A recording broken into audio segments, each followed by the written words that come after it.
So I'm here with Alex Ferrari, the proprietor of Indie Film Hustle, as well as the author of the new book, Filmtrepreneur, Rise of the Filmtrepreneur, um, which I picked up and I read via audiobook, which I think I have like an extra, like I want to talk to you about that because there are certain moments in the audiobook where you come out of the audiobook and start Hmm. talking to the audience.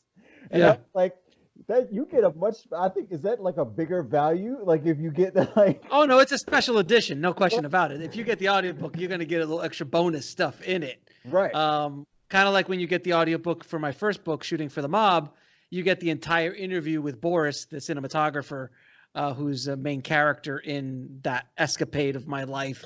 And you hear him like with an FBI muzzle kind of filter on his voice, so it kind of like graggles it up. So you get little bonuses that you can't get in the book. Right. Yeah, that's coming out soon, isn't it? The It's already audiobook. out. It's The okay, it's audiobook. out. It's Yep. out The now. audiobook got So released 2 weeks ago, and it's been selling great. People excited, and you get the bonus of hearing me act out certain characters, like Jimmy the gangster.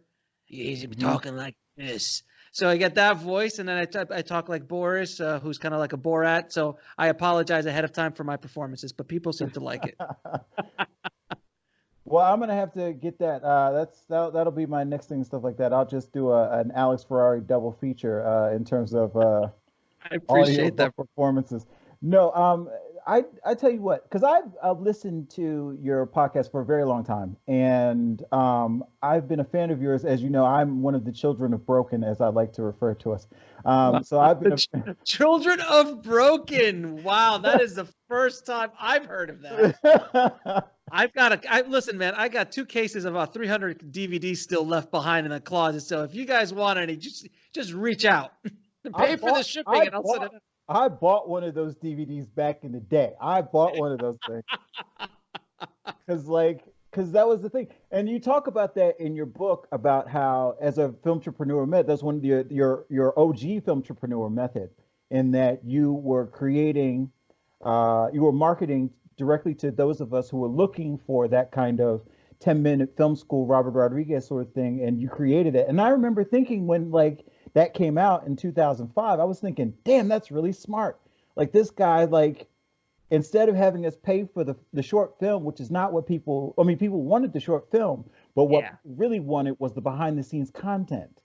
Hmm. And that's the reason I bought it. And so I was like, damn, that's super smart. Like, guys got a bunch of stuff on here. Um, like, I wish I had come up with that idea myself. So I was Oh, really, listen, man. I have a lot of the like when Clerks came out. I'm like, damn it. Why didn't I make a movie about a video store? I worked in a video store. How many of us who worked at a video store saw Clerks and like, oh, it was right there in front of us this entire time? well, see, that's one of the things because I sort of hopped on that sort of bandwagon myself because when the iPhone 11 Pro came out, everybody was like, "Oh, that's the thing." And that was right before pre-production on Barbara. I was originally going to shoot it on the 10, and so I was like, you know what? Let me, because I like originally I was going to do it the whole thing with the iPhone 10, and then I had the moment lenses, and I was going to do that. But then I was like, because it was so new, there was no cases for it yet that would fit the moment lenses. But I was like, you know what? I'll just shoot it raw right at the camera. That way, nobody can say that that Oh, you you only got use those this or you use images. that. Yeah, yeah, right. Yeah. So I was like, nope, right out of the camera. That's what I got. Like right out of Filmic Pro into that. So I sort of jumped on that, and it's been. Uh, then I have my own little sort of thing because I'm literally the first feature film to be shot on the iPhone Film Pro because nobody was expecting to shoot one right out of the gate except for some moron who thought he could do it for $1,000. Right. Um, Who would be that crazy? That's insane. who It's would do insane. that? Who would do something like that? That's insanity. Right. No one would do that. No one. Basically, that's a T-shirt that I should get. All I was like, who would do something as crazy as doing something like that? Right. It's just insane. People have been telling me that all my life. Right. Um, I learned so much from your book. Like, I didn't know that selling to cruise ships was a thing. Oh So, yeah. like, that's something that I didn't know. So, if you haven't, uh, to those of you out there who might be considering buying Alex's book, it is literally a master class in about 5 hours, if you're listening to it, where you learn the ins and outs of indie film distribution, and not just that, but just all the ways, as well as case studies where other people have worked, or things that other people have done have worked, and it's chock full of information that me, even having been in the business and seen, I thought everything there was to see. Uh, there are some very interesting case studies in there. The one about the guy who created the what is it, Pool Shark, um, A Pool Party Massacre. Pool Yeah. Party Massacre. Yes, that was brilliant. Drew Marvick. I Drew was like, Marvick. He was, yeah. I was like, what? That is crazy. Like that. Oh man, I was like listening to that. I was like, man, that because I had a friend of mine a few years ago who wanted to create like one of those 80s slashers and stuff like that. And I was like, man, if he'd done something like that, like he could All have day. had, like it's just, All just day. All day. And you know, the funny thing is that book's only been out since December. mhm. It feels like it's been out for years, but it literally got released December 2nd, I think, of 2019.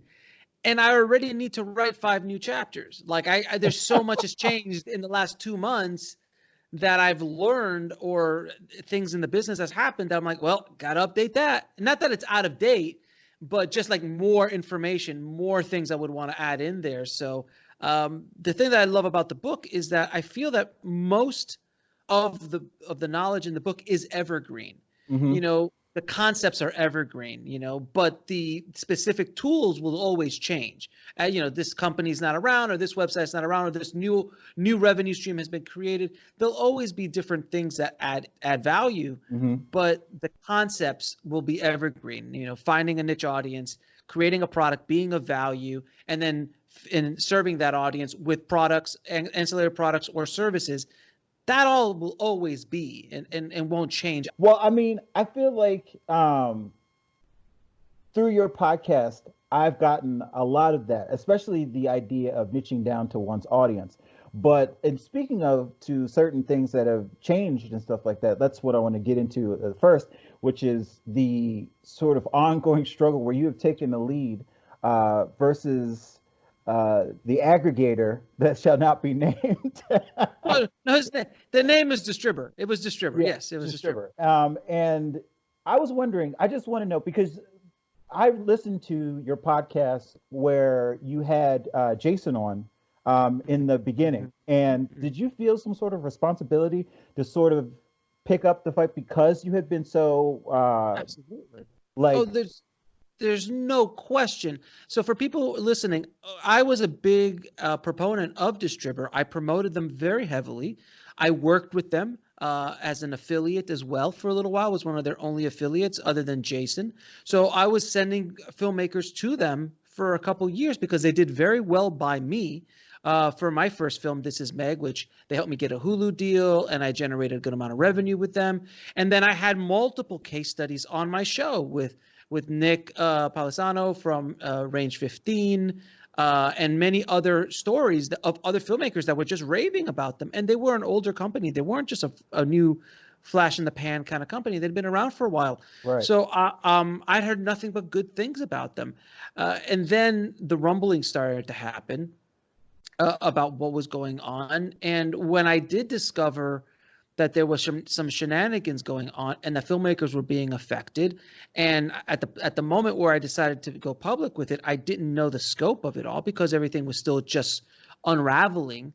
As things like that happen, when there is an explosion, you need time to go through the wreckage. And but you knew there was an explosion, but nobody knew that the explosion had happened yet. So it was my job to kind of sound the alarm to the community, not only my community, but the indie film community in general, because Distributor was such a, let's say, heavily marketed, company. And I was as well. And by the way, I'm not the only one. There's many people who promoted them as well. But I did feel a responsibility to come out and go, look, if anything that I've, promoted or have helped, get the word out, has hurt somebody, I want to make sure as soon as I know something, to come out there and help as much as I can. So I think that was one of the main reasons why I probably came out so fiercely against what was going on, and went on the attack very, very quickly, and then started to really share as much information as I could. And then as new information started coming in, I started to share it more. And then we created the Protect Yourself from Distributor Facebook group, which now is going to probably change to Protect Yourself from Predatory Film Distributors, right, as a general statement, because that whole group is turned into such an amazing resource for filmmakers in regards to distribution, aggregators, the new thing that's going on with Tug that just happened yesterday or the day after yesterday as of this recording. So I put that together, and that became like a beacon of hope for everybody, all the thousands of filmmakers that were affected by the distributor debacle and the mismanagement and the alleged, fraudulent or illegal activities that happened there. And it's all alleged at this point, but there's something that happened. There's money missing and nobody knows where it is. That's all I could say about that. I needed to prove not only to my tribe, but to the indie filmmaking community in general, of what Indie Film Hustle stands for, what Filmtrepreneur stands for, what Bulletproof Screenwriting stands for, and what I stand for. And I will not stand for companies or people taking advantage of filmmakers. And if I see an injustice, I will use my platform to inform people about what's going on. And as time has progressed, and you've been following me long enough, you've seen that progression. Right. You've seen from when I first started in 2015 how my show has changed, how my tone has changed, the resources that I've created have changed. If you read the book, I don't hold many punches back in the book. No, I'm pretty raw in the book, because I feel that that's something that's lacking in our business. There's not a lot of people who come out and say the truth, say things the way they are, have the balls to come out and just go, look, dude, this is wrong. You're taking advantage of people. You're not a distributor. You're a predatory distributor. You're a scumbag. You're trying to steal from filmmakers, and I'm going to expose you for everything that you're doing. Look, businesses happen, businesses fail every day. But when you on the outskirts, look, I was at AFM, and when I was at AFM, I met a filmmaker from Africa, and she was a fan of the show. And at AFM, I couldn't walk more than 5 minutes without being accosted by filmmakers, which was fine. Big swagger of the film market over there. No, but the reason why is because normally you're like, oh, he's famous, can I take a picture? Nobody wanted to take a picture. Everybody just wanted, like, listen, man, I got this movie, and this can you give me some advice? This distribution deal's on the table. So that's what I got. I have no problem with it. Look, that's what I'm doing. This is why I've put my face. For God's sakes, my face is on the cover of this book. Right. I mean, right. I'm not shying away from it. But I start talking to her. She's like, listen, I got this deal on the table. I'm like, and I always ask the same question. What's the terms? How long is it? What's the marketing cap? All that. Those are the main 3 things I need to know. Right.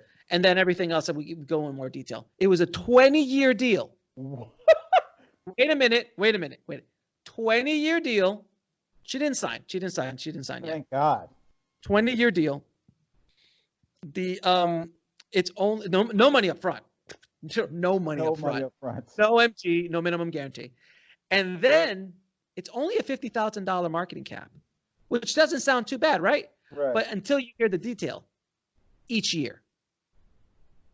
So it's $1 million over the course of the contract. So it's $1 million marketing cap before she sees any money. Before she sees a dollar. And then, wait, it gets even better. So she might not have been the most savvy. It's fine. She's just learning about the process, but she's like, this just doesn't pass the smell test. Right. I'm going to push back here. And he's like, all right, 10 years and $50,000 total. So you're basically telling me I was trying to screw you. Right. I wanted to see what you would do. I'm going to throw out the worst contract I can. It and if you're dumb, like the sucker's contract. Right. If you're dumb enough to sign it, I got your movie, and you gave me a non-tax deductible donation, as I like to call it, to my retirement account as a distributor. That's what happens all the time. There's a big company who will remain nameless, who releases 450 to 500 movies a year, who throw these contracts out all the time, 15, 17-year contracts. And because of their pedigree. Their pedigree, thank you. The pedigree, not associated pedigree, but assumed pedigree that they have, like, oh, I'm with this company. It means this much. Because of that pedigree, they get away with it, and they are just ripping off filmmakers left and right, to the point now where there's literally like, we're not putting any money into marketing, even though there's a marketing cap or expenses, an expenses cap. They're not doing anything. Literally just got a call from a filmmaker yesterday that they went with this company, and they're like, do you know anybody in marketing that can help us? Like, we want to pay for marketing because our distributor isn't doing anything. Right. And dude, it's over. It's over. You're basically throwing good money after bad. You've signed with them. Your movie's gone. It's gone. It's gone. You've lost your movie. You're not going to see it again unless you can generate revenue outside of that revenue stream, which is what I keep yelling about in the book and throughout all my work. You're done. So there's that. I could talk for hours about this, Rob, so you need to stop me.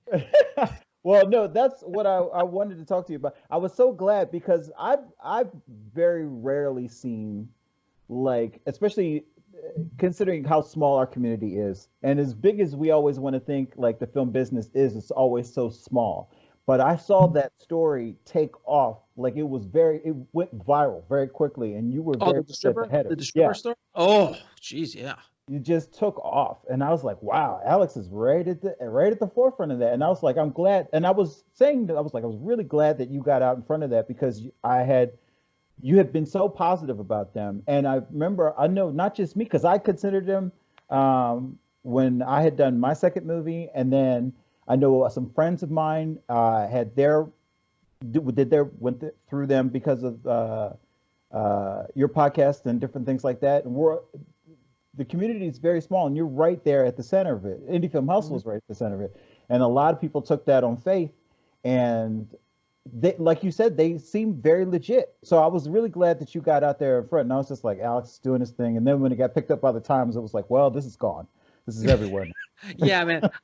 When I decided to put this out, if you remember, I put it out on the end of one podcast. Right. So it wasn't even like, it was, if I remember correctly, I did a podcast about something else. And then at the very end of that podcast, I'm like, hey guys, I just want to say something about this distributor. I'm hearing things about, and I just kind of laid out this like little thing because I hadn't decided yet to go full blown on it, but I just said I have to say something, and I wanted to say something. And then the next day or two, I released another Facebook podcast. Live. Yeah, I did Facebook Live, but before then I released a podcast and that was just boom. I just like, you know what? Can't get a little pregnant, man. Let's just do this. And and I'm like, you can't put one foot in on this. You got to go all in. Right. And I went all in, and it worked out.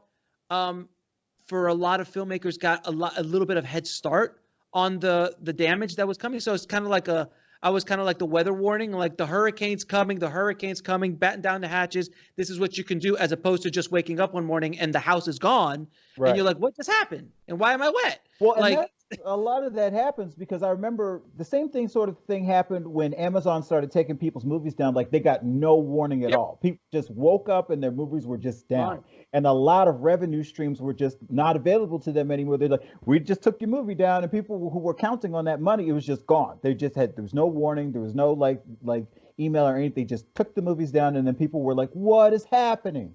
So that you being sort of giving them that warning, a lot of people were able to sort of get out in front of it, and it's like, we need to get these people on the phone. We need to get our movies back now. So it was just, and I think I was able, because of the work that I was able to do, and then what other websites who are friends of mine, and they picked up the baton and they started talking about it, and then some YouTuber friends of mine, they started talking, and it just kind of spawned from there. It rippled out, but I was the stone that dropped before the ripples came out. Because of that, I think we were able to help a lot of filmmakers out and get money back, or at least get, guys, call your credit card company up and dispute charges. And you could save $2-3 grand of the money that they took from you, because they're not going to pay you back. So that's exactly what I did. I was able to get back the $4,000 I lost from my client because I was just able to call the credit card company and go, look, they're fraudulent, blah, blah, blah. And I was able to get my money back. So just that little bit of information probably saved tens of thousands of dollars Right. across a bunch of people. And I'm still dealing with them. And I'm still talking to GlassRatner, who's the company that is handling the closing, not a bankruptcy, but the reorganization of the company, and I'm trying to be in the room where the decisions are made, as Hamilton says, the room where it happens. So trying to be in there, just kind of talk to them, going, look, this is how filmmakers are. This is not going to play. I don't agree with this. Yes, this is good. So I'm trying to be a voice in that conversation where filmmakers might not have a voice.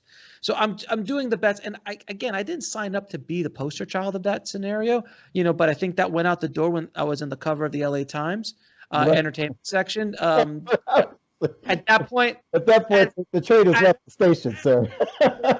when I was sitting there getting the pictures taken in my office, I was like, this has gone a little far. I think I really can't pull back at this point. I think we're pretty much, we're pregnant. We're pregnant. It's it. Right. We're pregnant. We're done. We're done. Right. The kid is coming.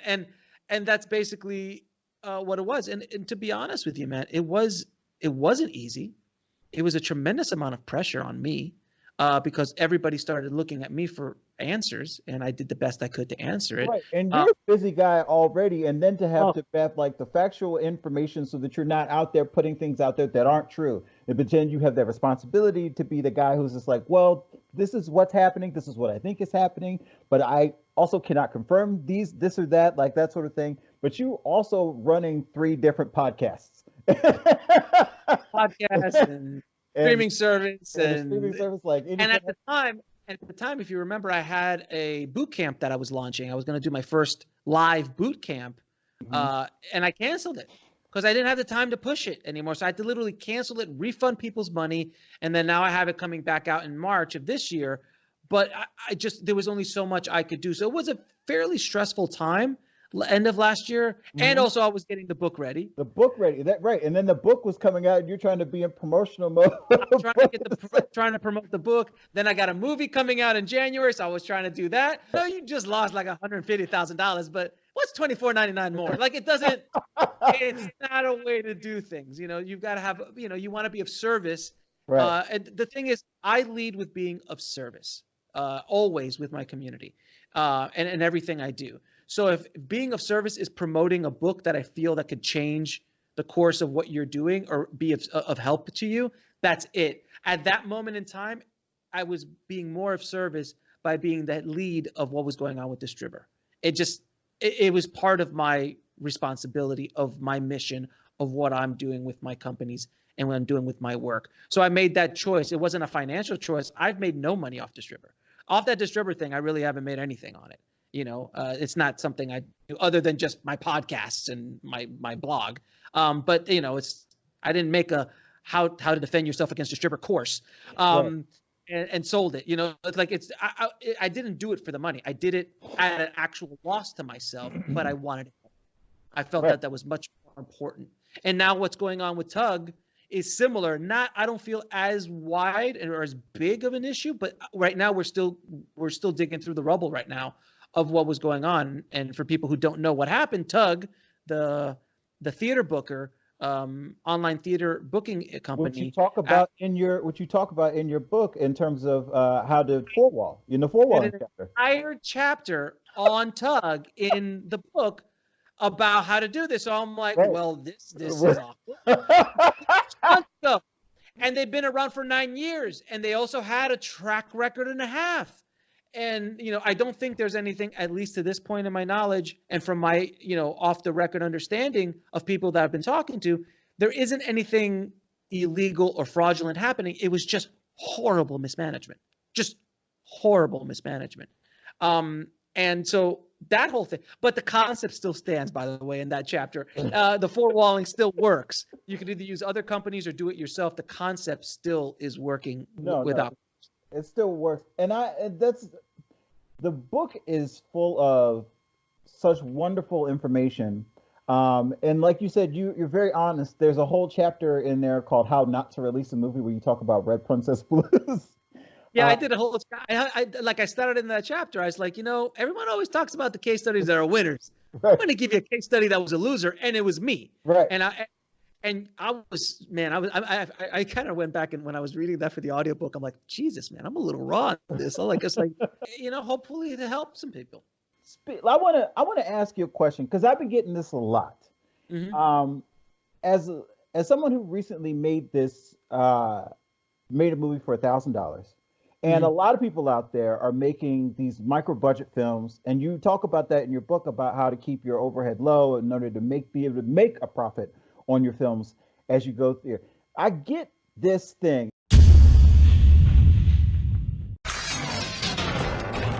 Yeah, you love it, Qui-Gon Jinn.